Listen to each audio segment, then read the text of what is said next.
안녕하세요.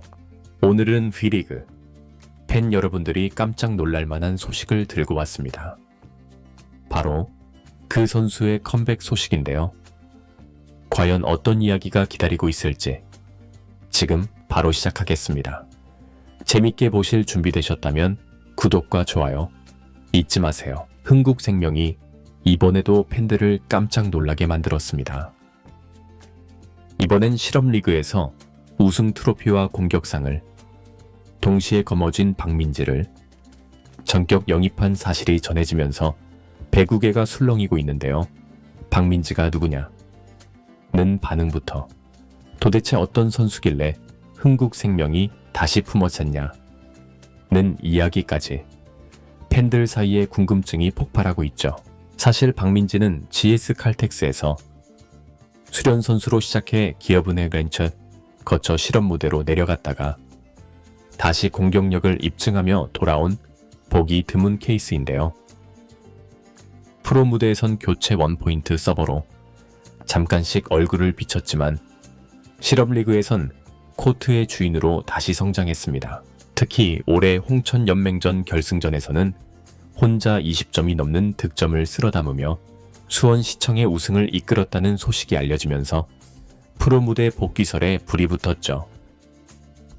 그리고 그 주인공을 흥국생명이 잡아냈습니다. 김연경 은퇴 이후 레프트를 두텁게 보강해야 한다는 말이 나오는 상황에서 실업 MVP를 데려온 이 선택이 어떤 결과를 만들어낼지 팬들의 관심이 쏠리고 있는데요.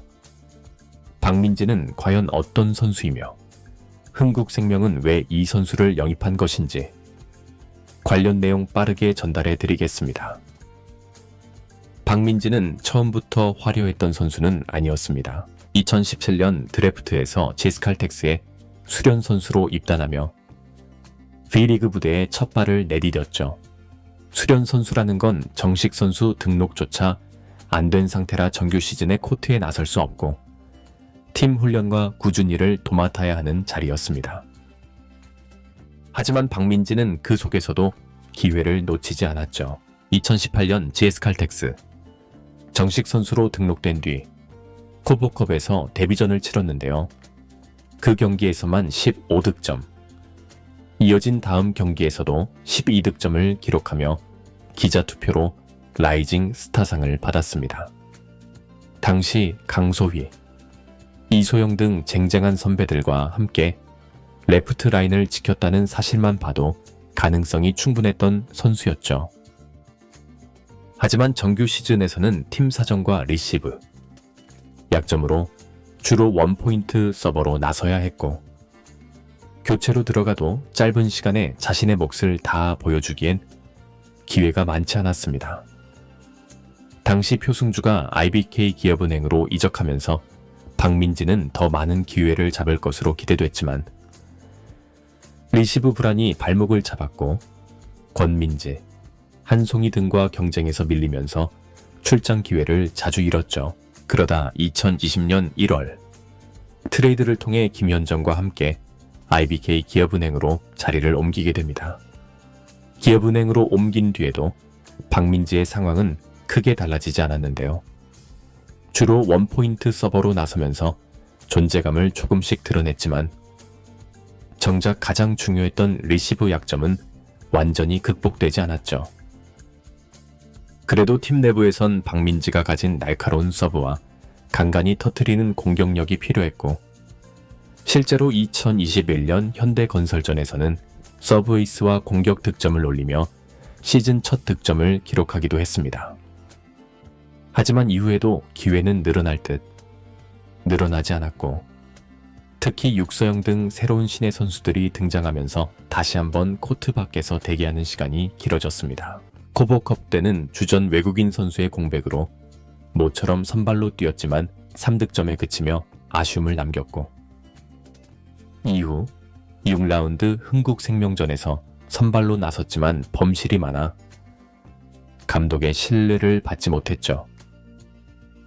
결국 박민지는 시즌 종료 후 방출되었고 프로 무대를 떠나야 했습니다. 하지만 그녀의 배구 인생은 여기서 끝나지 않았는데요. 실업리그 무대로 내려간 박민지는 포항시 체육회 배구단에서 다시 배구를 시작했고 한국 실업 배구 단양 대회에서 우승과 공격상을 동시에 거머쥐며 부활의 신호탄을 쏘아 올렸습니다.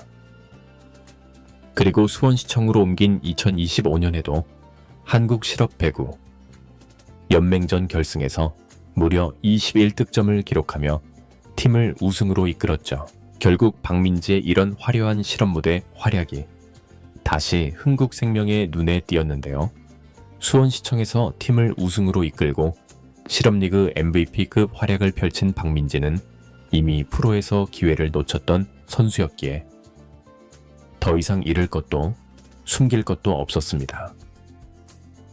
오히려 간절함과 배구에 대한 애착이 남아있었다는 점이 흥국생명에게는 매력적인 카드가 되었죠. 김연경이 떠난 자리를 어떻게든 메워야 하는 흥국생명으로서는 검증된 베테랑보다는 다시 반짝일 가능성이 있는 조커 한 장이 필요했고 박민지는 그 조건에 정확히 맞아떨어졌습니다. 실업에서 증명한 공격력, 여전히 살아있는 서브 감각, 그리고 수비 약점을 보완하기 위해 다시 훈련을 이어온 근성까지 흥국생명이 그동안 예상치 못했던 좋다던 깜짝 카드로 박민지를 선택한 이유는 바로 여기에 있었죠. 팬들 사이에서도 실업 MVP가 드디어 돌아왔다. 리시브만 버텨주면 신데렐라가 될 수도 있다. 라는 기대 섞인 반응이 쏟아지고 있습니다. 이제 관심은 하나로 모이고 있는데요. 과연 박민지가 이번에는 정말로 기회를 잡을 수 있을까 하는 점이죠. GS칼텍스와 IBK 기업은행 시절 원포인트 서버와 교체카드로만 소모됐던 박민지가 이번 흥국생명에서는 과연 어떤 역할을 맡게 될지 벌써부터 팬들의 기대와 우려가 엇갈리고 있습니다. 흥국생명이 공식적으로 밝힌 박민지의 역할은 외곽 자원 보강이지만 내부적으로는 레프트 뎁스를 다층화해 내부 경쟁 구도가 만들어질 수 있다는 분석도 나오고 있죠. 이 과정에서 박민지가 리시브 약점만 어느 정도 지워내면 언제든 깜짝 선발로 코트를 밟을 가능성이 있다는 이야기까지 나오고 있습니다. 실업에서 증명한 스코어링 능력과 승부사 기질이 이번에는 제대로 터질 수 있을지 이제 모든 시선은 박민지에게 쏠려 있죠. 박민지가 이번에 흥국생명 유니폼을 입고 다시 프로 무대에 서게 된 배경에는 분명 구단의 계산이 깔려 있습니다. 흥국생명은 김연경 은퇴 이후 외곽 자원 운영이 만만치 않은 상황이었고 정윤주 같은 신예가 급성장하고는 있지만 기존 선수들에게 전적으로 의존하기에는 긴 시즌이 버겁다는 분석이 많았죠. 박민지는 실업리그에서 이미 우승 트로피와 공격상을 가져가며 득점력이 살아있다는 점을 스스로 증명했는데요. 물론 아직 리시브와 디펜스는 약점으로 꼽히지만 원포인트 서버로만 쓰이던 시절과 달리 이번에는 자신이 직접 만들어낸 공격 찬스를 마무리할 수 있다는 기대치가 붙고 있습니다. 실제로 흥국생명 내부 관계자들도 박민지가 기존 선수들과 똑같은 선상에서 경쟁할 기회를 줄 거라고 언급하고 있는데요. 시즌 후반으로 갈수록 박민지의 한 방이 필요해질 수도 있다는 겁니다. 팬들도 마찬가지인데요. 프로 무대에서 잠시 사라졌다. 다시 돌아온 선수가 팀의 자극제가 될 수 있다는 점에서 박민지 영입을 깜짝 카드 이상의 의미로 해석하고 있죠. 물론 냉정하게 보면 넘어야 할 산은 여전히 많습니다.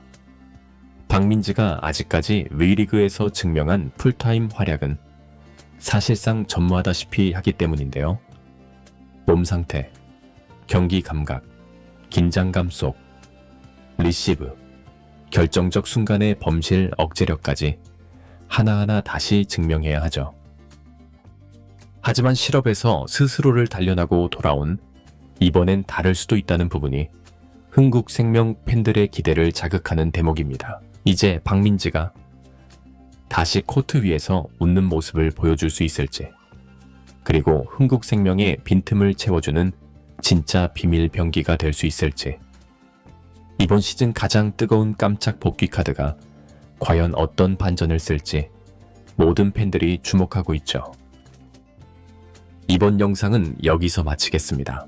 재밌게 보셨다면 구독과 좋아요, 알림 설정 부탁드려요. 그럼 오늘도 시청해주셔서 감사합니다.